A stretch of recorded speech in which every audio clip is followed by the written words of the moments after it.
Bismillahirrahmanirrahim. Assalamualaikum warahmatullahi wabarakatuh.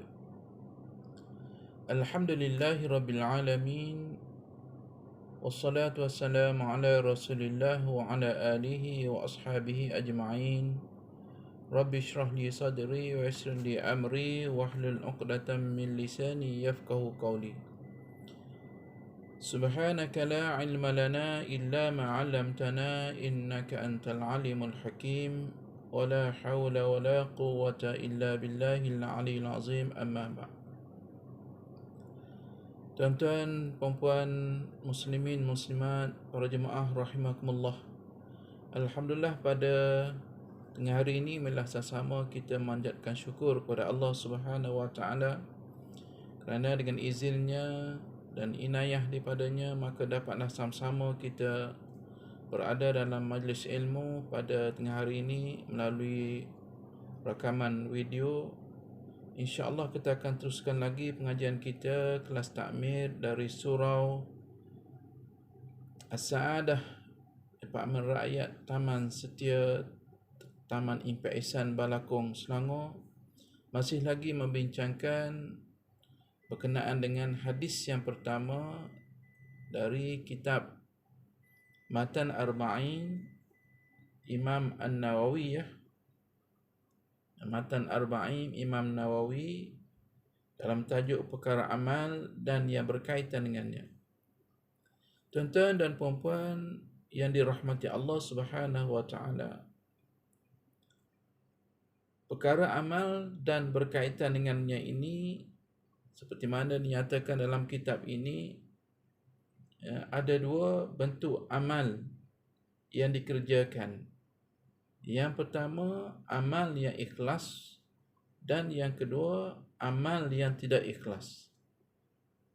Kedua-dua bahagian amal ini pada zahirnya kelihatan sama keadaannya. Amal yang ikhlas dengan amal yang tidak ikhlas dari segi zahirnya adalah sama. Tetapi yang membezakannya antara ikhlas dan tidak ikhlas tadi, yang membezakan adalah niat atau qasadnya. Yang ini tuan-tuan, kita tidak tahu seseorang itu sebagai contohnya telah melaksanakan ibadah bersedekah. Kita tidak tahu dalam hatinya sama ada perbuatannya itu ikhlas ataupun tidak ikhlas. Yang dapat membezakan adalah niat atau qasad, tujuan dia melaksanakan ibadah tersebut. Amal yang didasarkan kepada niat yang baik dan ikhlas itu akan diterima oleh Allah Subhanahu wa taala dan diberikan ganjarannya. Amalan yang berdasarkan niat yang baik dan ikhlas, niat yang baik ni niatnya nak bantu orang dan niatnya adalah kerana lillahi ta'ala, kerana Allah Subhanahu wa taala. Maka amalan ini diterima oleh Allah Subhanahu wa taala dan diberikan ganjarannya. Imam An-Nawawi dalam keterangannya mengenai amal yang disertai dengan niat yang baik telah berkata bahawa amal ini ada 3 keadaan. Yang pertama, amal yang dikerjakan kerana takut kepada Allah Subhanahu wa taala, maka amal ini dinamakan ibadah hamba.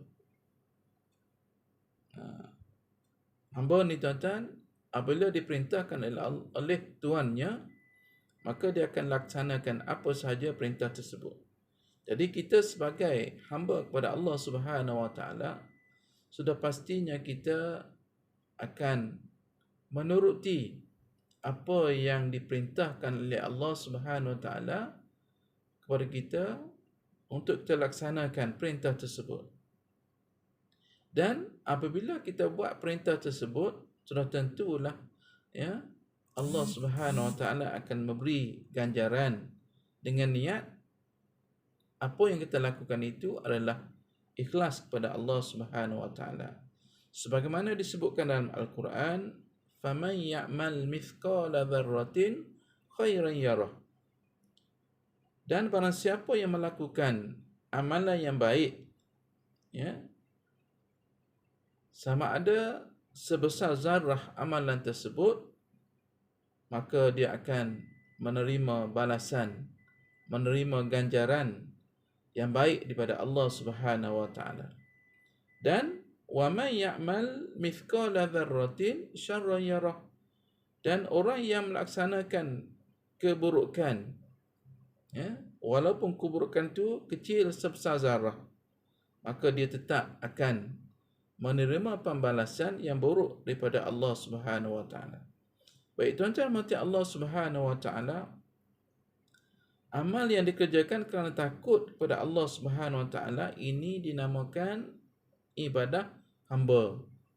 Ya, sama ada amalan yang kita kerjakan, ya, melalui lidah kita, lisan kita, seperti mana kita sentiasa berzikir, bertasbih, istighfar, tahlil pada Allah Subhanahu wa taala melalui lidah kita.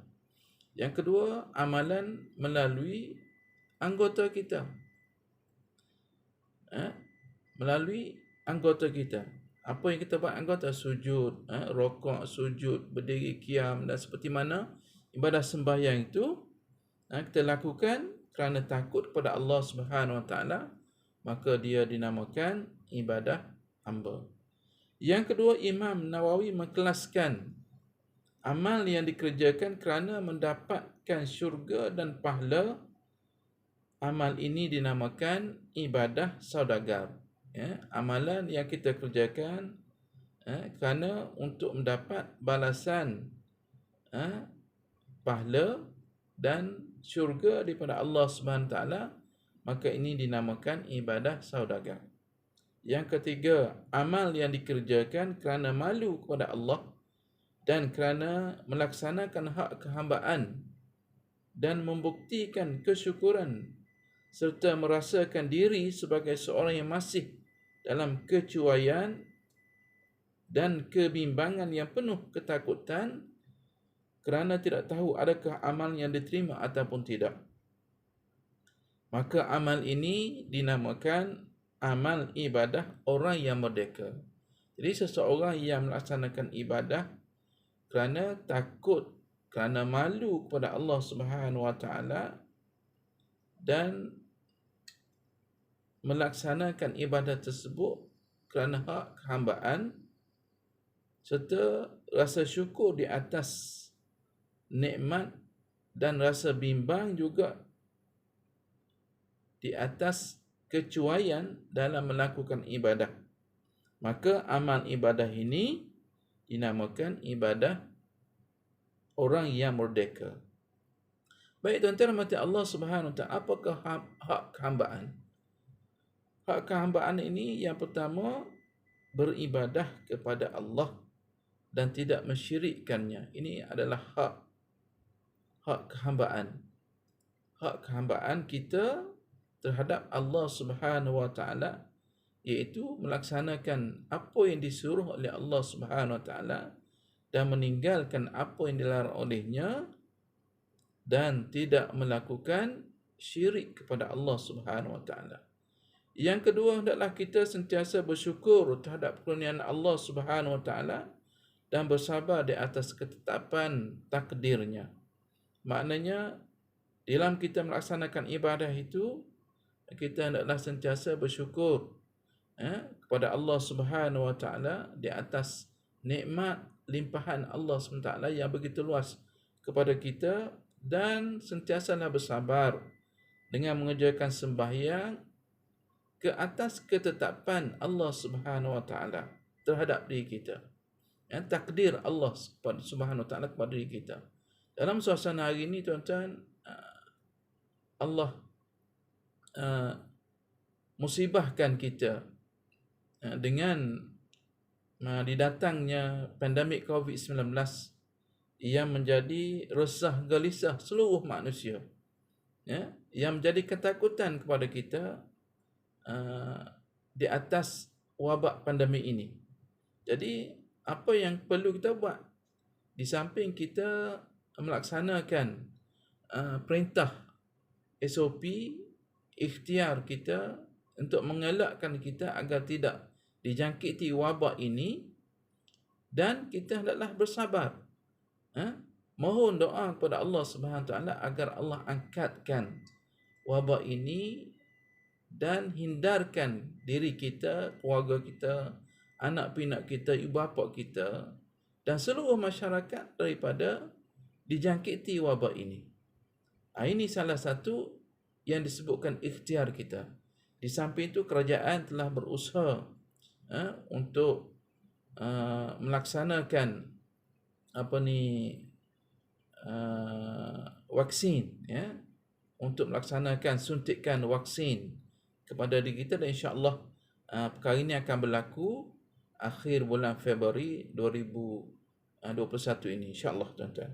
Jadi sama-sama kita berdoa kepada Allah SWT agar vaksinasi, program vaksinasi kebangsaan ini berjaya dan dapat menghindarkan diri kita dan orang yang di bawah jagaan kita, ibu bapa kita dan sebagainya daripada dijangkiti wabak ini.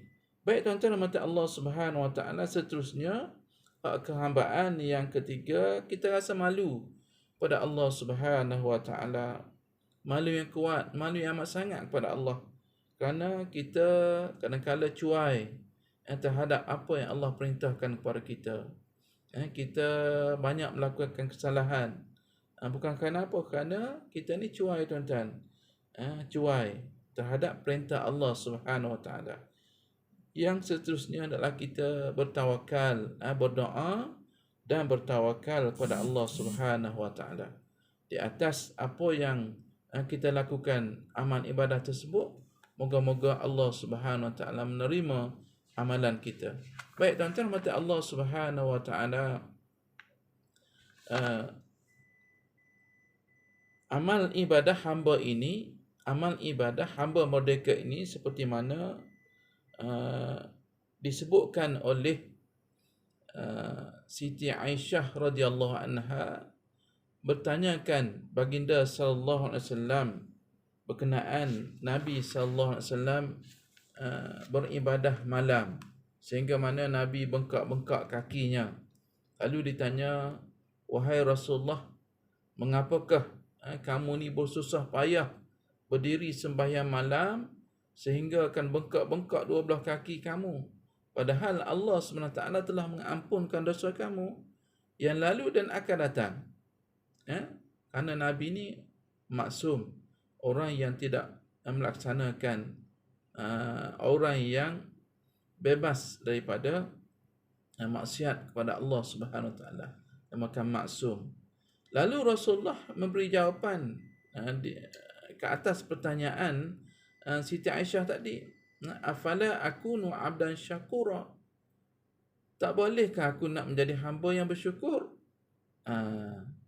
Nabi tanya balik, tak bolehkah aku nak menjadi hamba yang bersyukur pada Allah Subhanahu Wa Taala? Jadi tuan-tuan mati Allah Subhanahu Wa Taala, salah satu konsep kita bersyukur kepada Allah Subhanahu Wa Taala di atas nikmat yang diberikan kepada kita, iaitu hendaklah kita melaksanakan ibadah sembahyang. Nabi pun tuan-tuan orang yang maksum sembahyang malam, melaksanakan ibadah sembahyang sunat. Kita ni orang yang jauh daripada Nabi, sudah tentulah kita kena banyakkan ibadah, khususnya ibadah yang khususiyah kepada kita, iaitu sembahyang, puasa, ibadah-ibadah zakat dan sebagainya.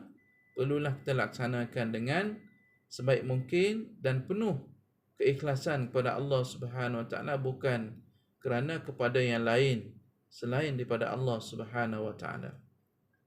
Baik tuan-tuan mati Allah Subhanahu Wa Taala, tanda orang yang ikhlas dalam beramal ibadah ini, yang pertama, ia tidak mencari populariti dan tidak menonjolkan diri. Ni orang yang nak tahu, orang tu ikhlas ataupun tidak dalam sesuatu perkara. Yang pertama, ia tidak mencari populariti dan tidak menonjolkan diri. Jadi dalam suasana hari ni tuan-tuan, kenyataan ini agak berbeza. Dalam suasana orang zaman viral ini, kalau kita tidak menonjolkan diri, seseolah kita ni, orang kata kita ni tidak buat kerja dalam melaksanakan kerja. Jadi sebab itu kena tonjolkan diri kita, barulah menampakkan kita ni melaksanakan kerja. Niat dalam hati tadi ikhlaslah pada Allah SWT. Bukan kerana saja nak tonjolkan, bukan saja kerana nak cari populariti, tetapi nak laksanakan tanggungjawab kepada Allah SWT. Janganlah pula kita nak pergi sembahyang ni berjemaah kita rakam. Ada setengah orang tu nak tunjukkan dia sembahyang, dia letak sejadah, kemudian dia viralkan sejadah tersebut. Sekarang ni jom sama-sama kita sembahyang. Padahal sembahyang tak pun. Dia tunjuk sejadah saja. Ini tidak menepati apa yang dikehendaki oleh agama kita. Yang kedua, tanda orang ikhlas dalam beramal, tidak mengharapkan pujian daripada orang. Orang puji ke, orang cela ke, orang tidak hargai ke, tidak ada masalah pada dia. Sebab apa? Sebab dia tidak mengharapkan pujian. Apa yang diharapkan adalah Allah Subhanahu Wa Taala. Sama ada yakni ia mengharap sama saja pada dia. Orang puji ke, orang tidak puji ke, sama saja. Jadi kalau dia orang suka bersedekah ni, dia buat saja sedekah tadi. Orang keji ke, orang halang ke, orang kata apa ke, dia buat. Kerana apa? Kerana ia mengharapkan pujian daripada Allah Subhanahu Taala yang maha besar. Puji pada mata manusia ni hanya sebentar saja. Puji Allah selama-lamanya. Yang ketiga, dia tidak mengharapkan apa-apa jawatan. Dia tidak mengharapkan apa-apa jawatan. Dia buat ni kerana tanggungjawab dan amanah dari jawatan dia pegang. Kenapa? Akan dinilai oleh Allah SWT. Jawatan yang dipegang. Sebagai contoh, orang tu mempunyai sesuatu jawatan, lalu dia buat kerja dia tadi, bukan nak kejar jawatan tadi. Bukan kerana buat ni kerana nak mengharapkan kenaikan pangkat dan sebagainya. Tetapi dia buat ni kerana tanggungjawab pada Allah Subhanahu Wa Taala. Sudah pastilah tuan-tuan, kalau kita buat kerja dalam keadaan yang ikhlas kepada Allah Subhanahu Wa Taala, Allah Maha mengetahui. Allah Maha mengetahui, dan semua itu adalah dalam pengetahuan Allah, dan Allah tidak menghampakan seseorang yang melakukan perkara yang baik itu dan akan diberi balasan, imbalan yang setimpal. Bahkan Allah bagi dia ni kedudukannya dimuliakan oleh masyarakat. Kalau ada jawatan, dinaikkan pangkat dan sebagainya. Yang keempat, dia tidak mengharapkan imbalan daripada manusia. Tanda orang buat kerja ikhlas ni, dia tidak ada harapan pun pada dia untuk mendapat imbalan daripada manusia. Bahkan ia yakin dengan akhirat, ia yakin dengan Allah Subhanahu Wa Taala, ia akan membagi imbalan, balasan kepada dia. Yang keempat, dia tidak mudah kecewa. Jadi inilah orang yang buat kerja dengan ikhlas. Orang tak puji pun dia tak kecewa. Berbeza dengan orang yang buat kerja tadi kerana nak sesuatu pujian daripada orang. Kalau tak puji, tak, aku buat sekali ni, aku tak nak buat dah. Sebab apa? Sebab orang tak puji aku, orang tak sokong aku dan sebagainya. Yang keenam, yang kelima, tidak membezakan amal besar ataupun kecil, sama ada orang menilai atau tidak. Dia tetap buat juga. Sama ada dia tidak membezakan yang besar ke yang kecil ke, tetapi dia buat juga, dan dia tidak kisah sama ada orang nak nilai ke atau tidak ke. Cuma dia mengharapkan Allah Subhanahu Wa Taala, dan di hadapan Allah tidak diremehkan amalan kecil maupun besar. Allah tak remehkan sama ada amalan tu sedekah kecil ataupun besar sedikit atau banyak. Yang Allah pandangnya adalah keikhlasan dalam kita melakukan sesuatu perkara. Baik, tuan-tuan mati Allah Subhanahu Wa Taala. Demikianlah ketiga-tiga amalan, ketiga-tiga bahagian amal ini dinamakan amal ibadah orang ikhlas. Imam Nawawi mengklasifikasikan amal ibadah kita ini kepada tiga kategori. Yang pertama, amal hamba, ibadat hamba. Yang kedua, ibadat saudagar. Yang ketiga, ibadat orang yang merdeka. Jadi ketiga-tiga ini, ketiga-tiga kategori ibadah ini adalah dinamakan ibadah orang yang ikhlas. Ibadah orang yang ikhlas iaitu orang yang mengerjakan sesuatu ibadah hanya mengharapkan keredaan Allah Subhanahu Wa Taala dan tidak mengharapkan apa pun daripada selain Allah Subhanahu Wa Taala. Jadi inilah dikatakan ibadah ikhlas kepada Allah Subhanahu Wa Taala. Berlainannya hanya terletak pada bahagian-bahagian saja. Yang membezakan ketiga-tiga kategori ibadah tadi adalah bahagian dia sahaja. Sebagai kesimpulannya, amal yang ikhlas ialah amal yang dikosadkan kepada Allah Subhanahu Wa Taala dan tidak kepada yang lain daripadanya. Ada kisah diceritakan bahawa seorang lelaki telah datang kepada Rasulullah sallallahu alaihi wasallam lalu berkata, "Ya Rasulullah." Seorang lelaki datang jumpa Nabi dan dia cerita kepada Nabi, ada seorang lelaki yang bersedekah dan ia suka dipuji dan diberikan pahala kepadanya. Rasulullah tidak dapat berkata apa-apa pada orang ini sehingga diturunkan ayat. Ni Nabi, tuan-tuan. Apabila ada orang tanya pada baginda, baginda tak dapat nak jawab, maka baginda senyap menunggu wahyu, jawapan daripada Allah Subhanahu Wa Taala.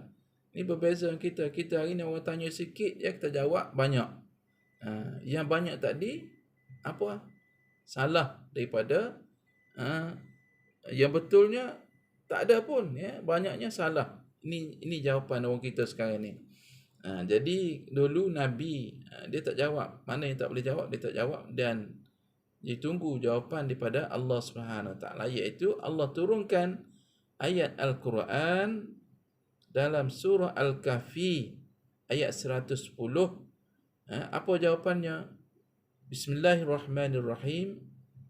Faman kana yarju liqa'a rabbih falyamal amalan salihan wa la yusyrik bi ibadati rabbih ahada. Maksudnya, barang siapa yang mengharapkan pertemuan dengan Tuhannya, yakni Allah, hendaklah ia kerjakan amal soleh dan janganlah ia sekutukan seseorang pun dalam beribadah kepada Tuhannya. Ini jawapan pertanyaan seorang lelaki yang menceritakan kepada Rasulullah, ada seorang lelaki yang suka bersedekah dan di samping itu dia suka supaya dipuji dan diberikan pahala kepadanya. Ini sifat manusia, tuan-tuan. Sifat manusia suka dipuji.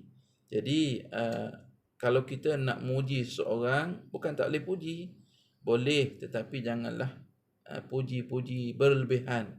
sehingga mana orang yang kita puji tadi lupa daratan. Yang ni yang tidak sepatutnya. Ya, bagi orang yang menerima pujian, bagi orang yang menerima pujian di atas apa yang dia buat tadi, dia janganlah bermegah diri. Sepatutnya dia meletakkan pujiannya tadi kepada Allah Subhanahu Wa Taala. Baik tuan-tuan rahmati Allah Subhanahu Wa Taala, sebagai kesimpulannya dalam tazkirah ringkas ini, dalam bab amal yang berkaitan dengannya, amal ibadah kita ini yang membezakannya adalah sama ada ikhlas ataupun tidak. Ikhlas itu adalah qasad, niat kita dalam hati. Kalau kita ikhlas kepada Allah Subhanahu Wa Taala, maka amal kita tadi diterima oleh Allah dan pastinya akan mendapatkan ganjaran di sisi Allah Subhanahu Wa Taala. Manakala amal yang tidak ikhlas tadi sudah pasti ditolak oleh Allah Subhanahu Wa Taala, dan di hari akhirat nanti dia akan menerima balasan yang buruk di sisi Allah Subhanahu Wa Taala dan perbuatannya tadi sia-sia. Sebagaimana firman Allah, wa man faman ya'mal mithqala dzarratin khairan yarah wa man ya'mal mithqala dzarratin syarran yarah. Dan yang kedua iaitu Imam Nawawi meletakkan bahagian ibadat yang ikhlas ini kepada Allah Subhanahu Wa Taala. Yang pertama, amal ibadah yang dikerjakan untuk mendapat balasan syurga dan pahala, maka dinamakan ibadah saudagar. Yang kedua, ibadah seseorang manusia dilakukan kerana takut kepada Allah Subhanahu Wa Taala, maka ini dinamakan ibadah para hamba. Dan yang ketiga, ibadah yang dikerjakan kerana malu kepada Allah, kerana melaksanakan hak kehambaan, kerana membuktikan kesyukuran kepada Allah, kerana merasa diri masih banyak kecuaian dan merasa bimbang, takut kepada Allah Subhanahu Taala, sama ada amalnya itu diterima ataupun tidak oleh Allah Subhanahu Taala, maka ini dinamakan amal ibadah orang yang merdeka. Baik tuan-tuan yang dirahmati Allah Subhanahu Wa Taala, sekadar itu dalam tazkirah pendek ini, insya-Allah kita jumpa lagi pada bulan yang bulan Mac, berkenaan dengan sambungan huraian hadis ini, sebab-sebab yang merosakkan amal ibadah kita. Sekadar itu tuan-tuan yang baik daripada Allah Subhanahu Wa Taala, yang lemah kejadian saya, aqul qouli hadza wa astaghfirullahal azim li wa lakum. Wassalamualaikum warahmatullahi wabarakatuh.